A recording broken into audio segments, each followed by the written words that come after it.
દેશનો સૌથી મોટો દુશ્મન તહવુર રાણા આજે ભારત આવી જશે। તહવુર રાણાને લઈને અધિકારીઓ અમેરિકાથી રવાના થયા છે। આજે બપોર સુધીમાં તહવુર રાણા ભારત ખાતે પહોંચી જશે। તહવુર રાણાને ખાસ ચાર્ટર્ડ વિમાનમાં લાવવામાં આવી રહ્યું છે। તહવુર રાણા પહેલા એનઆઈએની કસ્ટડીમાં રહેશે। એનઆઈએ 30 દિવસના રિમાન્ડની માંગ કરી શકે છે। રાણાની પૂછપરછ માટે એનઆઈએ સ્પેશિયલ ટીમ બનાવી છે। સમગ્ર પ્રક્રિયાનું નિરીક્ષણ એનએસએ અજીત ડોભાલ કરી રહ્યા છે। જેલની વ્યવસ્થા અમેરિકાની અદાલતની સલાહ પ્રમાણે થઈ રહી હોવાની માહિતી છે। Full proof security systems available हैं और उसको हथकड़ी लगाई जाती है नहीं लगाई जाती है, ये एक माइनर इशू है। इस इम्पोर्टेंट चीज ये है कि हाँ, भारत सरकार, दिल्ली पुलिस और एनआईए इंश्योर करेगी कि उसके ऊपर किसी तरह की फिजिकल आंच ना आए और इंश्योर करेगी कि उसका प्रॉपर इंटेरोगेशन हो।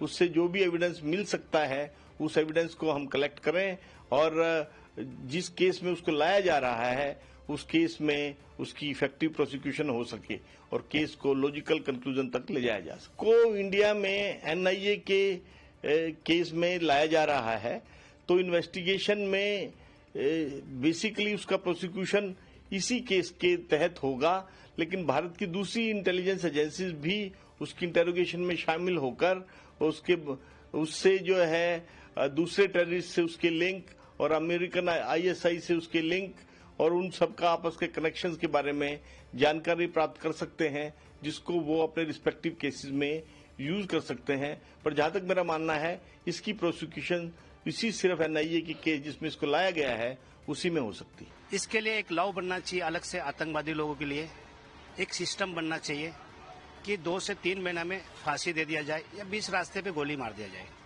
उनको ला के बिरयानी खिलाओ, करोड़ों रुपए खर्चा करो, पैसा वेस्ट है। हम जैसे इंसानों लोगों के सोचने के लिए कि गरीब लोग को कैसा आगे बढ़ाओ, देश की सुरक्षा कैसे करूं, वो कोई मेहरबानी नहीं कर रहा है। वो आ रहे तो हमारे देश में आके आतंकवादी हमला किया, कितने लोगों की जान लिया है। मैं दुबई सऊदी वगैरह में सुनता हूँ चोरी किया तो हाथ काट दिया, ये कुछ किया तो यहाँ भी आतंकवादी के लिए एक सिस्टम बनना चाहिए। फास्ट ट्रैक पे चलना चाहिए। कसाब के जैसे अंडा सेल में बिरयानी वगैरह नहीं जाना चाहिए। आ रहा है, हमारे दिल को उस दिन सुकून मिलेगा। मैंने उस दिन देखा हूँ कितने लोग मरे, त्योहार मनाने जा रहे थे, बकरीद का त्योहार था, कितने लोग बेघर हो गए, किनके माँ बाप गए, किसी का भाई गया, किसी का बहन गया।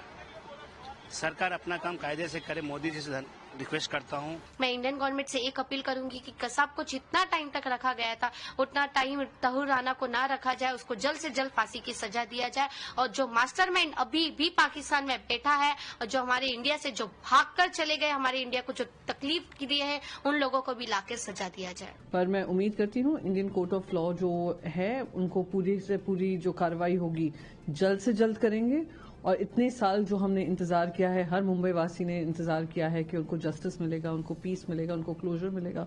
और मैं खुद जब 26/11 हुआ था उसके बाद मेरी भी जो लाइफ की जर्नी थी चेंज हुई है, तो मैं उम्मीद करती हूँ कि उनको कड़ी से कड़ी सजा मिलेगी, जल्द से जल्द मिलेगी और ऐसी मिलेगी कि जो लोग हमारे देश के खिलाफ काम करते हैं उनकी रूह कांप जाए। मोदी जी की जो कूटनीति है वह कामयाब हुई और राणा देश में आ रहा है और कई सारे राज खुलेंगे, कई सारी जानकारी मिलेंगी किस प्रकार से पाकिस्तान ने खेल रचा, किस प्रकार से उसकी पहले रेखी करी और किस प्रकार से लोग भेजे गए और कौन कौन लोग इन्वॉल्व थे, सारी जानकारी निकलेंगी। अपेक्षा करते हैं कि भारत सरकार उस पूरी जानकारी लेकर पब्लिक करेंगे।